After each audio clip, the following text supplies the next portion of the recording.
say it's Olá bom dia here in Portugal. Just after midday, we are on your screen there, Louisa and Munson, if that wasn't obvious. And this is Good morning. This is the moment on New Reality TV. What's the matter? Why are you We're having a giggly spitting moment. tea We're having a around the giggly place? moment because Carl was doing his own sound. I was beatboxing. Yeah, young people would call that beatboxing. Yeah, but you were like beatboxing as if you were like from Planet of the Apes. Right, okay. I was just really hoping that like this didn't come out on the show. Nothing. But actually, that would have been a really good intro. Well, nothing if not avant-garde talented, yeah. I would say. Yeah. It's been the weekend. It's been 2 weeks now on New Reality TV. Yeah. We're loving how it's going. Loving being here on the moment with you, having a moment at midday each day. Yeah, it's become part of our life now, isn't it? It has. Yeah. And whatever's going on, this is a lovely discipline. Just to share a little secret with you, this is a lovely discipline because we're here to come into the moment, whether we want to or not, right? Yeah. And that's a wonderful thing, I think, because it's always easy to meditate when you want to. Yeah. It's easier to be mindful when you want to, and it's those moments perhaps when we most need it that we don't feel like it. Maybe I'm sure Tom will have an interesting angle on that. Yeah, he's our guest today. And that's a really good nudge. You know, we had Tom Evans on. He joined us last week. He's the host of Practical Alchemy, another show on New Reality TV, and he's also a good friend of ours. We've known him for quite a long time, seen him working on lots of amazing and interesting projects, and so he's our guest again. He's going to be our guest for another 2 weeks after. Well, he was on last Monday, wasn't he? And there was clearly not enough time in half an hour to really expand into what Tom has to share with us. And he's brought a clock with him, not to keep time and make sure we stick to half an hour, but he's brought a very interesting clock with him, which I'm sure will be an interesting way of seeing time. We would love you to say hi in the chat, if you will. And of course, to check in as well. This is important to us that we check in with you. I know it's only halfway through Monday morning, and not even that in many parts of the world. Yeah, New York, it's like 7:02. And in the United States, I think there's something going. So is there something happening there today? I think there might be something quite big. There's something going on in the US. I think. How are you doing? How are you feeling? How's your weekend been? How are you enjoying New Reality TV? Wherever you are, whatever is going on for you, do let us know in the chat. It's really nice to connect with you. And we know there are one or two of you watching, so it'd be lovely to hear from you. Anyway, I think we should bring Tom on. He's patiently waiting. Tom Evans, everybody. Yeah. Hi, Tom. Hello, good to see you. I'm so honoured to be Meditation Monday with the Munsons. That's a nice idea. How about that? Good old alliteration. I'm ready. I am ready, Tom. Yeah. I'm almost ready. I'm curious about your clock and what you'd like to do with it, Tom. When do you want to use your clock? Not everybody comes with a clock, Tom. No, or props. I love that you pick up on last week. So this whole thing about meditation, I haven't got time for meditation. I can't make my mind go quiet and stuff like that. And we, what's good about what we're doing is we didn't plan it. Because we've known each other for a while, so we know we can riff, but we didn't plan this idea to have a series of meditative Mondays. But what a great thing! And why stop after 4 weeks? Let's just keep going as long as we both got the time and space to do it, and as long as people are enjoying it as well. Yeah. The whole point being is it's not complicated. It's not difficult to do, and it doesn't take long to do either. But that's not why we got the clock. We'll come into the clock. So last week, remember what we did was we meditated on the breath. Yes. We did. We went square. Yeah. And there's kind of 4 generic ways of getting the mind to go quiet. But then you mix them up a little bit with lots of other techniques and hypnotic language and entrancements and all this sort of stuff. Obviously, the way that the person leading the meditation breathes and the state they're in makes a difference as well. We'll come on to that maybe in the more advanced things. But all we're doing this for the next last week and the next 3 weeks is to go through the basic ways to get the mind to go quiet. Last week was the meditation on the breath. Next week, it's going to be meditation mantras with the Munsons on Monday. So it's like we're going to do mantras. You better have another M for the week after that. Exactly. We'll just keep going. Yeah. Mandalas. The week after, we can do mandalas. Yeah, that'd be a great thing to do with Siri, wouldn't it? She does mandalas and soul dollars, which is another thing we could investigate. And the week after that, we'll do thought itself. We'll actually go into meditating on thought itself, which is one of the deeper ones. So today, mentality meditation. Exactly. I'm trying to write these down. Hang on a second, boys. While you're doing that, Mrs. M, for those people who, I mean, it's very, anyone who knows or is interested in mindfulness and meditation, Tom, must have been hiding in a retreat somewhere if they haven't heard of you. But could you just tell us about your work and how it is that millions of people have enjoyed it through Insight Timer, for example? Could you tell us a little bit about yourself and your experience over there? Yeah, well, it's interesting. Going back about 10 years, I was an author with meditations on the side. And the classic thing you'd do is you'd write a book and then you'd give away something free to get someone's email, and then you try and flog them something. That was email marketing. It's not so. Yeah. That was how I got into meditation. I thought, well, I've written these books about different states of consciousness. Wouldn't it be good if people didn't just read about the states of consciousness, but experience them? So I started creating these meditations. Never been to a meditation school myself, but I had done some study on hypnotherapy and hypnotic language and this sort of stuff. And in general, my meditations are probably more akin to guided visualizations. So they take the mind from one place to another. But largely, I was at this, apart from people like yourself and all the podcast stuff we used to do all back in then, a largely unheard of person until this app called Insight Timer discovered me. And they said, we'd like you got some free meditations, do you want to upload them to the app? And I said, fine. Before I knew it, they were just, people kind of liked the fact that they were not too woo-woo. I was explaining the unexplainable in a very accessible way. They liked the British accent, the fact that I also made it fun and accessible, as we're going to do today. So today's exercise with the clock, which I know has got you intrigued, is fun, and it can be repeated at any time, with or without the clock, as I'll explain. Yes. And then when the mind goes into that state, it's open for amazing things. So as an engineer, I say, well, when we got the mind in that state, that sort of quiet state, what are you going to do with it? Well, the first thing is time expands, right? Yes. So you get more done with less time. So I created a load of resources on that. I've got a whole module on temporal alchemy, how you stretch the speed of time, how you interact with the past and the future. Ideas come in. So light bulb moments. You want a bright idea for your business? Bang, get in the meditative state, allow it to come in. Run a busy mind, ignore the meditative state. You know, you're not going to get these things in. Luck, all these chance things that come your way, intuition, your ability to make really good decisions based on always making the right call, being in tune with your gut and your heart, all these practical outputs, and you get less stress and live well for longer. So there's nothing not to like. And it's you heard the classic thing, if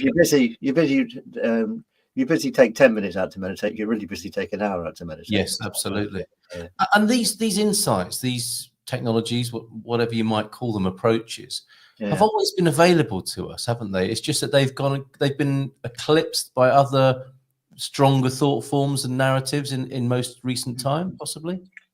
Well, I guess TM has been back in popular culture since the 80s, haven't they? So, so I think that, I think what happens is our world is getting busier. So for example, you meant there's an event happening over in the US today, and that'll be dominating a lot of people's minds. Yeah. I personally won't be watching the telly because I've got other things I'd rather focus my mind on effectively. And so there's a thing. What I like about that is you're bringing up the idea of choice, that we do have a choice. I think people get into these little thought loops or like thought worms, and then they get stuck and they go round and round and round. But I love the fact that you're aware of your choice and you're going to exercise it. I love that. Well said and well done, basically. Yeah. So I think all that's happened is our world's got busy. There's a lot of noise. There's loads of channels. There's a new channel called NRTV that's just got a new reality TV. There is, isn't there? And just come out, So we've got so much to watch and so much to listen to and all that sort of stuff that we forget. And it's your new reality. That's the thing. This is a collaborative community TV operation process station. And with this, you are in control, not someone else giving you a narrative. Come and be a part of this, as Eileen's doing this morning. Good morning from Florida. Lovely to see you, Eileen. Lovely to have your company this morning. So, Tom, are you taking us through a process to bring us into the moment then? Yeah. So I've got this clock, which if you want to just pop the clock up, and should I stop it? Because it starts. It's just going. It's a yin yang clock. and you'll notice it's got, like most clocks, it's got arms on it, and they're going round, and it's got a yin and yang. It's got a dot in the center, and I want you to bring your attention to the dot in the center. Just focus on the dot in the center of the clock. And by the way, if you're just listening to this in audio, just find a spot on the wall somewhere in your room, like a light. Thank you for that. Yeah. If you're driving or flying a plane, please don't do this yet. Do this later. Exactly. I'd pause if you're driving, flying a plane, or using a cheese grater. That's another one of my. Don't go near that mandolin, whatever you do. So focus on the dot in the center, right? And then have a thought. Just have a think about what you were doing before the show started. And have a think about what you're doing, what you're planning for this afternoon. And notice when you do that, automatically your attention goes away from the dot, right? Yes. So now have that thought about what you're doing after the show, and then bring your attention back to the dot. And notice how you've forgotten about what you were thinking about this afternoon. Yeah. Yeah. So this comes back to the thing we'll explore in a couple of Mondays from now, when we go into meditating on thought. There's a phenomenon called the quantum collapse of thought. Isn't that a lovely, grand idea? Oh, that sounds blissful. I want some of that. So basically, the normal human mind is only capable of having one thought at a time, or is attention going to one place at a time. So the dot is the thing we have to focus on if we want our mind to go blank. Now, the thing is, other things will come in. And as those thoughts come in, you can say to them, oh, that's great. I actually wanted that thought. That light bulb moment that I didn't know I needed, that idea I didn't know I had, has just popped in. Isn't that wonderful? Just by focusing on the dot. Yeah. Or you can say to the thought, you know that thing I'm doing this afternoon? Park it for now. I'm busy focusing on the dot, and that's really important to me. Right. So these are all sort of, I'm doing a very quick version of this just so you get the idea of it. Also, so people, if they are driving, won't fall asleep at the wheel. And so now what you can do is you can go slightly deeper by the very simple act of focusing on the dot, but letting your awareness go to the top of the screen, the clock, the bottom of the screen of the clock, the left and right of the screen of the clock. So you're now aware of the scope of the whole screen of the clock, the whiteness of that screen. Yes. But your attention is focused right on the very dot in the center. Yeah. Yeah. So we're going into a slightly deeper state. And now let your attention become aware of your whole screen, whatever you're watching this on, an iPhone, an iPad, Galaxy tablet, that sort of stuff, or a computer. Just be aware of the edges of the screen. They were always there, but when you were focusing on the dot, you weren't aware of the edges of the screen. Yeah. And now become aware of the whole periphery of your vision. What you can see at the very left and right, but you're still focusing on the dot. You're becoming aware of your room, the room around you. So you're aware of the ceiling. You might be able to see a bit of the floor, notice a bit of the floor, the left and right walls in your room, but you're still focusing on the dot. And if a thought comes in, just bring your attention to the periphery of what you can see in your visual field. Mm-hmm. And as you do that, just notice how that thought disappears. And you're entering effectively this state called the quantum collapse of thought. Thank you. That's it. So that wasn't even 2-3 minutes. And it's a quick way to get your mind to go quiet. And if you're in a meeting and you want to get into an eyes open meditative state, it's a really good thing to do. Just sort of focus on. Just bring your attention to something in the room. Now you can do this with a candle, a flame. We can do it with a sound. Let me just get a singing bowl. Oh, very nice. Yeah. So we can do the same thing with a sound. Let me see if I can get this going.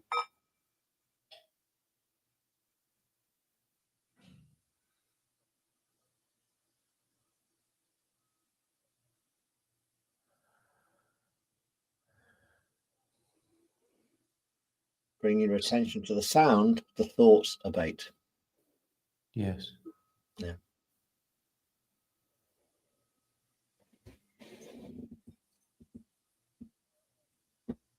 And I hope everyone feels a bit calmer. Yeah, I'm definitely feeling chilled out. If someone else could just take over the show, no, that would be great. Thank you. Seriously, I'm feeling really chilled out, which is great. I think I'm going to spend some more time doing a bit of that later on today. What's technically, Tom, and there's no reason why people should stop just because we're talking, is there? This is another thing with sort of meditation stereotypes. It's like you're doing it or you're not doing it. Mm-hmm. We can kind of come back into the conversation, or let the conversation come back into this space now, while still focusing on the central dot, can't we? Mm-hmm. So if people want to do that, that's great. And whilst we're doing that, I want to ask, what are the increments on the two hands there? Because it looks like that's a second hand going round. And then what's the other hand doing? Well, what it is, it's a clock which I've speeded up, and I use it lots of my meditations. I actually do them as videos as well, especially in my new school. And if I'm doing a past life regression type of meditation, I make the clock go backwards, but I don't mention it. So often what happens in these videos, there's stuff going on in the video which is not expressed verbally, but the unconscious mind picks up on it. So if I want to regress someone to times gone past, then you'll see the same clock pops in again, but the hands go the other way. Yeah. It's as though it would be great, and you probably already be doing this, but to have this clock running somewhere. Who was it? Was it Brian Eno who set up that sort of eternal clock? This would be an eternal clock of its own kind, wouldn't it? That if you went to eternalclock.com, Tom's Eternal Clock, you could just go, and you don't need to do that. You stare at any dot, can't you? But this is I'm associating. I'm making positive associations with this clock, which is very nice now. So every time I see this one, I will be kind of warmed up and ready to be in this state that you've just introduced us to for the first time, right? Yeah, well, actually, this is known as an anchor, right? So what you can do, you want to get back in that state again. So let's just do this again. We'll do an anchor with what's called a mudra. So there you go, another M for Mondays with the Munsons, which is Mudra Monday. Mudras and meditations and mantras with the Munsons on a Monday. How about that? So where we start with these M's. Don't get me going on mnemonics. Mnemonics that starts with an M. If I can't say it, we're not going to do it. We're the mnemonics. So we're going to touch. We're going to look at the center of the clock again. Look at the dot, and then just let your attention focus on that, and just let your awareness slip to the outside of the clock, but you're still focused in the middle of the clock, and then very gently touch your thumb and the middle finger of your hands together on both hands. And what you're doing by doing this is you're connecting the collective consciousness with the self-consciousness. Just anchor that for a while, and now we can talk again, right? So we're just right, and all you need to do now is then touch the thumb of your pad together again, and instantly get back into that state again. It's amazing. And we're all doing this all the time, aren't we? Anyway, we have other kinds of mudras and anchors in our lives, don't we, that are taking us places all constantly. And the flip side is those triggers, right? So let's say there's an event on the other side of the pond from us at the moment, and let's say there's something happening in the world that annoys you and triggers you, right? Then that can actually take you back into the opposite of a meditative state, of an anxious state. Absolutely. And that's far more common on our planet, it would appear. Absolutely, yeah. Yes. And don't get me wrong, I get triggered, so I might have been doing meditation for many, many years, but I get triggered. But with the skill of the meditation and meditative state issues, you can counteract it and deal with it. I'm getting that you're not lost at sea for several days or weeks after a triggering event. I mean, as long as we're alive, we're probably going to get triggers, aren't we? It's what we do thereafter that I guess makes a difference. Yeah. So I love that idea of creating a distance between your thoughts and your mood. Yes. One thing that I noticed with the simplicity of this, Tom, is that we've all naturally been doing this our whole lives. There's many a time when I see humans around me, and I'm doing it myself, where I defocus my eyes. When you might be in a conversation and you defocus your eyes, you're just kind of going deep into thought. But the act of sitting around a fire which I don't know if people do as much these days, but or sitting around a candle, or like if you've got an aquarium, there are certain things that people watch or could watch for quite a long time. Like sitting in your back garden and watching birds in your trees and things. Just any moment where you're being a bit mindful and connecting. I think especially with nature, in really natural environments, I find really, really like soothing. And of course, given that we're living in this like modern world, there's been lots of replicas of it, like the fake firewall that you can have, like a TV that has a fire app on it, or that you can have a water app or an aquarium. Yeah. So this is a great reminder that actually we've got hundreds of resources right at our fingertips all the time. All we have to do is like step outside really and watch the grass grow. Yeah, clouds was a good I'm one. not cutting the lawn. Oh, clouds. That's a good one. Yeah. Yes. Definitely. Clouds and stars. Right. Oh, well, thank you so much, Tom. Mention stars, because a really good thing to do with starlight is to let the starlight come in. But imagine it's coming into your third eye. Yeah. Wow. Then communicate back with the star. Ooh, try that tonight, I've not done that before. Try that tonight, everybody. Well, as an astrologer, then why not have a little conversation with these twinkly lights? And what's interesting about the conversation is it's trans light speed, so it's instant. So even though the light source might be billions of light years away, your communication with it is absolutely instant. Wow. Obviously, you do that with planets as well. So. Yeah, I do feel like I've channeled planetary energy. I mean, that's kind of how I work, really. Yeah, thanks, Tom. That's a good tip. That. Siri is here. Hi, trio.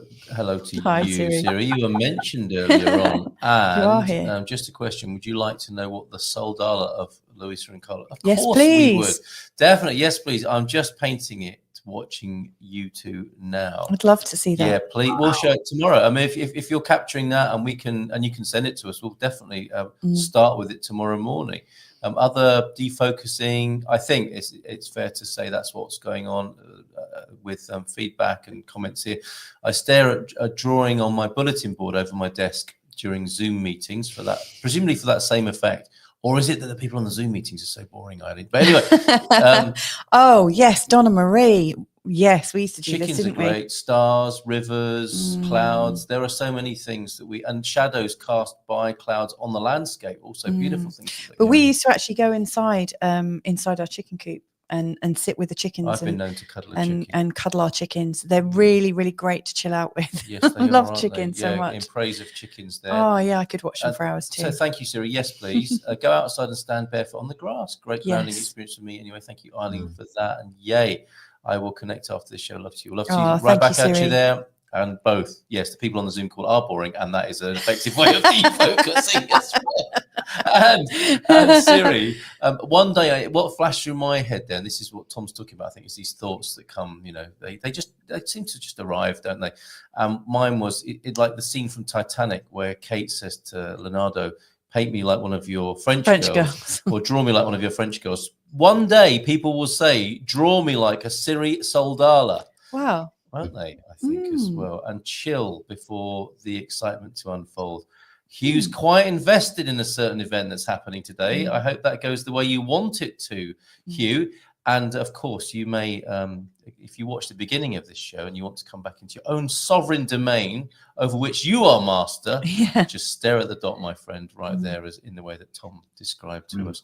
I think we need to go to closing thoughts now, Tom. Time has flown by, which I think won't be the first person who said that to you. What would you like to say in conclusion and ahead of next Monday's where we're doing meditation moment with the Munsons? Isn't it the Monday? I can't remember what it is. Monday mantras. Oh my goodness! It's the way to mash up mundanity. So, what do you want to bring us next week, Tom? That's my question. Yeah, so we're gonna do something which has never been done in the history of the cosmos ever. Seriously, and it will never be repeated again in the history of the future of the cosmos. So it's a one-off event that will never be ever repeated, and we can only do it I've done this in a group before, in a physical group a few times. I've never done it over the interweb, which would be kind of fun. And it'll need interactivity of people that are on the call. So I'll need some input from people on the call. Yeah, and we're going to do something which just has never been done before and will never be repeated ever. What preparation do we need to do, Tom? Absolutely not. You just got to turn up on the day. That's it, basically, and that's it. Sounds like we need a press release and the world's press here. It's a cosmic one-off. Right, okay. Cosmic one-off. Yeah, I'm already looking. But it's as simple as anything. It can be repeated by other people. There's no copyright on this, no trademark, no patent or anything like that. And you can do it in your own workshops as well, which is a lot of fun to do. And what happens when you do it is you get something which has got is a thing that ripples across the cosmos as well. So it affects those stars and affects those other planets as well in other star systems, other galaxies. So it's a cosmic event. You mean we have that capability, Tom? Right? we're all possibly we can just drop a little pebble in the cosmic pond and it will ripple out instantly. What power! What wonderful power we have, and we could be more aware of. That's lovely. Yeah. And if people, Tom, want to go on a journey with you, this is what happens sometimes, isn't it? This is just not enough, and people want to find out more about what you do, maybe work with you one-to-one. How do they do that? Oh, and of course, watch you on New Reality. Tell us more about your schedule and availability and your resources online, if you will. Right, everything sort of revolves around www.tomevans.co.co. You'll find a link to New Reality there, a link to my new school of contemporary alchemy there called the Editum. We can maybe talk about that one day, but it doesn't begin with an M, which might stop us from doing it. And yes. I've got a link to all my free meditations on Insight Timer as well. I've got hundreds and hundreds of them, and it's one gift that just keeps on giving, So thank you for that, and loads of books and resources and stuff like that. And so I've started. I had kind of retired in lockdown. But I'm now unretiring myself and starting to work one-to-one with people as well in this new school, which is a magical school, and we can't call it a Hogwarts for adults, but that's what it is. That brings up all sorts of images, doesn't it? It does, really. Yeah, but I mean, let's imagine ourselves being released from under the stairs into the full cosmic experience. I'm intrigued, as Donna Marie. See you on Monday, Tom. Absolutely, we look forward to seeing you again then, Tom, and would love to say thanks to everybody who's tuned in this morning. It feels like quite an easygoing Monday morning, doesn't it? And hello to you if you're watching elsewhere or in another time and space. Thank you for tuning in. Thank you for choosing us with all the options you could have. Thank you for being with us in this particular moment whenever you're experiencing it. Yes, so Donna Marie, see you next Monday and hopefully tomorrow as well. Good morning from JMC. These are some names from the Good Morning Portugal show. Thank you for popping in. This is what Mrs. M and I do at midday, and I'm very interested. Says Eileen. We'll be back on Monday as well. Mrs. M. I thought you were about to end the show a minute early there. I was getting a bit worried. Do I look like the sort of person who ends the show a minute early? Maybe. Sometimes, yes. Well, we are, I guess the thing that I would like to just end on is the fact that we are going into a really sort of intensely fueled week, and also a week where the energies are refining themselves. We've got a chance to kind of really strongly focus on what it is we're desiring. And so, I don't know, I'd love to see that kind of common thread go out throughout the rest of the week. Excellent. And maybe for the rest of your day. Thank you, Tom. Thank you, everybody. See you tomorrow. Love.